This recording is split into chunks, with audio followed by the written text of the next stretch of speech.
की आवाज। इजराइल और हमास के बीच जंग का 21वां दिन आज। अब तक दोनों तरफ से करीब 8,500 लोगों की मौत। फिलिस्तीनी प्रतिनिधि ने यूएन में बताया गाजा पट्टी में 7,000 से ज्यादा फिलिस्तीनियों की मौत, मरने वालों में 70% बच्चे और महिलाएं। गाजा हेल्थ मिनिस्ट्री के मुताबिक गाजा पट्टी में इजरायली बमबारी से 750 से ज्यादा लोग मारे गए। एक दिन में सबसे ज्यादा लोगों की मौत का आंकड़ा। हमास ने गाजा के टेल अवीव पर दागे कई रॉकेट। इजराइल के आयरन डोम ने किए नष्ट। किसी के घायल होने की खबर नहीं। टेल अवीव में सायरन बजने से एक प्रेस कॉन्फ्रेंस में भगदड़ मची। आसमान में दिखा मिसाइल्स का धमाका। हमास ने मिस्र के लाल सागर शहर पर किया मिसाइल अटैक।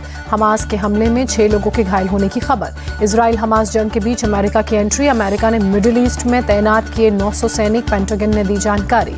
जम्मू कश्मीर के आरएसपुरा सेक्टर में पाकिस्तान ने फिर किया सीजफायर का उल्लंघन।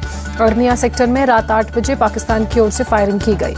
सीमा पार से फायरिंग में बीएसएफ का एक जवान पैर में गोली लगने की वजह से घायल। जवान को अस्पताल में किया गया इलाज के लिए भर्ती। बीएसएफ ने पूरे बॉर्डर पर हाई अलर्ट जारी किया। सीमा पार से हो रही फायरिंग का जवाब दे रहे हैं जवान। आरएसपुरा सेक्टर में पाकिस्तान की फायरिंग से गांव में नुकसान। मोर्टार सेल से कई मकान क्षतिग्रस्त। बीएसएफ ने सीमा पर बसे गांव को खाली कराने का निर्देश जारी कर स्थानीय लोगों को सुरक्षित जगहों पर भेजा। बड़ी संख्या में लोगों को आरएसपुरा, बिशराह और जम्मू के दूसरे इलाकों में जाते हुए देखा गया। फायरिंग रेंज के बाहर के माने जा रहे हैं ये इलाके। स्थानीय प्रशासन भी लोगों की मदद के लिए सामने आया। आसरा देने के लिए स्कूल और पंचायत घर खोले। गोलीबारी पर बोले अरनिया बुलके चक गांव के सरपंच। 6 साल बाद पाकिस्तान ने फिर की फायरिंग। हमारे जवानों ने दिया जवाब। जम्मू कश्मीर के कुपवाड़ा में लश्कर-ए-तैयबा के 5 आतंकवादी ढेर। सेना ने नाकाम की घुसपैठ की कोशिश। मार्शल सेक्टर में एलओसी को पार करने की कोशिश कर रहे थे आतंकवादी। सेना चला रही है पूरे इलाके में सर्च ऑपरेशन। कतर में भारतीय नौसेना के 8 पूर्व अधिकारियों को कोर्ट ने सुनाई मौत की सजा। भारत देगा सजा के फैसले को ऊपरी अदालत में चुनौती। कतर की अल दहरा कंसल्टेंसी में काम कर रहे थे 8 भारतीय, सभी पर इजराइल के लिए जासूसी करने का आरोप। भारतीय विदेश मंत्रालय ने फैसले पर हैरानी जताते हुए कहा सरकार इस केस को दे रही है प्रायोरिटी। सभी कानूनी विकल्पों पर किया जा रहा है विचार। पीएम मोदी आज चित्रकूट के दौरे पर रहेंगे। सदगुरु सेवा संघ ट्रस्ट के संस्थापक अरविंद भाई मफतलाल के जन्म शताब्दी कार्यक्रम में शामिल होंगे। पीएम मोदी का दोपहर 12:40 पर चित्रकूट में सीएम शिवराज सिंह चौहान करेंगे स्वागत। पीएम पद्म विभूषण जगत गुरु स्वामी रामभद्राचार्य महाराज से भी करेंगे मुलाकात। चुनाव आयोग ने कांग्रेस महासचिव प्रियंका गांधी को शोकॉज नोटिस भेजा।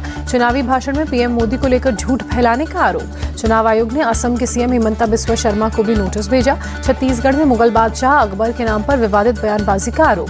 पश्चिम बंगाल के वन मंत्री ज्योतिप्रिया मलिक को ईडी ने गिरफ्तार किया। राशन वितरण घोटाला मामले में हुई है गिरफ्तारी। ईडी ने ज्योतिप्रिया मलिक से करीब 20 घंटे तक पूछताछ की। सुबह करीब 3:30 बजे किया गिरफ्तार। ज्योतिप्रिया मलिक ने गिरफ्तारी के बाद खुद को बताया बेगुनाह। कहा साजिश का शिकार हो गया हूँ। ईडी ने सीएम अशोक गहलोत के बेटे वैभव गहलोत को समन जारी किया। फेमा के नियम उल्लंघन मामले में ईडी के दफ्तर में तलब किया। वैभव को समन पर सीएम गहलोत भड़के। कहा मोदी सरकार ने ईडी को जांच एजेंसी से कॉमेडी एजेंसी बना दिया। राजस्थान में चुनाव से पहले ईडी का बड़ा एक्शन। राजस्थान कांग्रेस अध्यक्ष गोविंद सिंह डोटासरा के घर पर छापेमार कार्रवाई। ईडी ने 3 जिलों में 5 जगहों पर रेड की। डोटासरा के घर और दफ्तर के अलावा विधायक ओम प्रकाश हुड्डा के ठिकानों पर भी छापा। राजस्थान में टीचर भर्ती इम्तिहान का पेपर लीक होने के मामले में ईडी ने रेड की। ईडी ने कोचिंग सेंटर पर भी छापा मारा। डोटासरा के घर पर करीब रात 9:30 बजे तक चली रेड। कांग्रेस के कार्यकर्ताओं ने किया विरोध प्रदर्शन। ईडी की छापेमारी पर गोविंद सिंह डोटासरा की सफाई। बोले हमारा ना तो पेपर लीक ना ही कलाम कोचिंग से कोई संबंध। राजस्थान में कांग्रेस नेता गोविंद सिंह डोटासरा पर ईडी की छापेमारी पर दिग्विजय सिंह ने कहा मोदी सरकार राजनीतिक प्रतिशोध की भावना से काम कर रही है। केंद्रीय गृह मंत्री अमित शाह का आज तेलंगाना दौरा। सूर्यपेट में जन गर्जना सभा को संबोधित करेंगे। कांग्रेस पर बरसे तेलंगाना सीएम केसीआर। कहा कांग्रेस ने मुसलमानों दलितों को वोट बैंक के रूप में इस्तेमाल किया। गुवाहाटी रेलवे स्टेशन पर सीएम हिमंता बिस्वा शर्मा अमृत कलश यात्रा ट्रेन को हरी झंडी दिखाते हुए नजर आए। जयराम रमेश को असम सीएम हिमंता बिस्वा शर्मा ने दिया जवाब। कहा किसी उम्मीदवार की आलोचना सांप्रदायिक राजनीति नहीं। आज 77वां इन्फेंट्री डे। दिल्ली के नेशनल वॉर मेमोरियल पहुंचे सीडीएस अनिल चौहान। शहीदों को दी श्रद्धांजलि। अंगोला के लुआंडा में आईपीयू असेंबली को सांसद सस्मित पात्रा ने संबोधित किया। कहा दुनिया को एक परिवार मानता है भारत। दिल्ली में आज फिर प्रदूषण से हालात खराब। AQI 249 के खराब स्तर पर रिकॉर्ड किया गया। दिल्ली में प्रदूषण से लोगों को हुई परेशानी, तो मुंबई में भी प्रदूषण से लोगों की बड़ी परेशानी। एयर क्वालिटी इंडेक्स 150 के करीब दर्ज। कई हिस्सों में छाई धुंध। तमिलनाडु के नीलगिरी में किसानों को बड़ा नुकसान। कार्नेशनल कोई फूलों के दूसरे राज्यों से आने से गिरी कीमत। चीन के पूर्व पीएम ली केकियांग का निधन। 68 साल की उम्र में हार्ट अटैक से मौत हुई। रूस के राष्ट्रपति पुतिन ने किया स्पेस प्रदर्शनी का दौरा।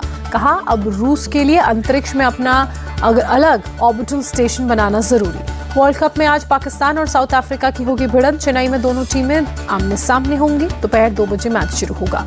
लखनऊ के इकाना स्टेडियम में टीम इंडिया ने की प्रैक्टिस। बल्लेबाजी के साथ गेंदबाजी के अलावा खिलाड़ियों ने फील्डिंग का भी अभ्यास किया।